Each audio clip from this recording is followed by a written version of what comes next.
They don't get much bigger than this here. The Alaska Aces take on the Utah Grizzlies this evening at Maverik Center. The Aces 1 point ahead of Utah. The playoffs on the line with a 2-game series opening up at Maverik Center. Mike Benton with you, and joining us now, Aces D-man Corey Syvret.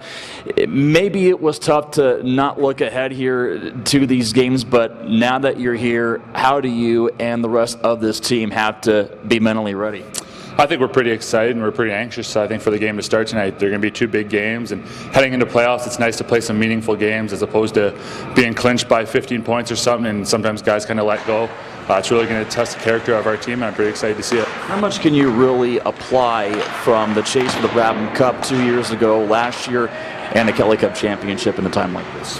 I just got that learning experience, last year. Like I said, there were so many good leadership guys around us that you just kind of had to try to be a sponge and take in as much as you could. And now at a time like this is when it's going to be crucial to pass it on to some of these younger guys and guys we've had brought in from university and whatnot. It's still going to be a big game for us. I know it's not for a Brabham Cup or a Kelly Cup, but it's going to give us a chance if we get in the playoffs here. 5-3-0 right now on a 10-game road trip. Obviously, many questions were raised before this odyssey all began of how the Aces could handle it, but how much has, in a extended period of time, really made an impact here for a lot of this team on the road for what they call their hockey family?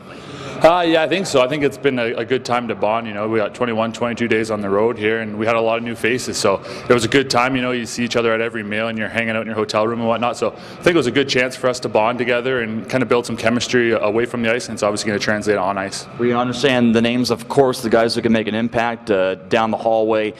Ryan Hayes, Matthew O'Ban among them. The challenges in trying to contain, especially in the first period, what are they?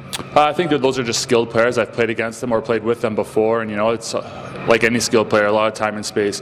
If you can take that away from them, keep them to the outside, limit their chances. We're going to obviously try to block as many shots as we can, but if you give Reds or Lundy a good vision on the puck in that, they're going to make the first stop. But like I'd say, probably time and space on those 2 players is going to be key tonight. Corey, thank you. Good luck here. Thanks, Mike. Corey Syvret joining us. Aces and the Utah Grizzlies, 5 o'clock face-off. We're on air on KFQT beginning at 4:45. From West Valley City, Utah, I'm Mike Benton for Aces DTV.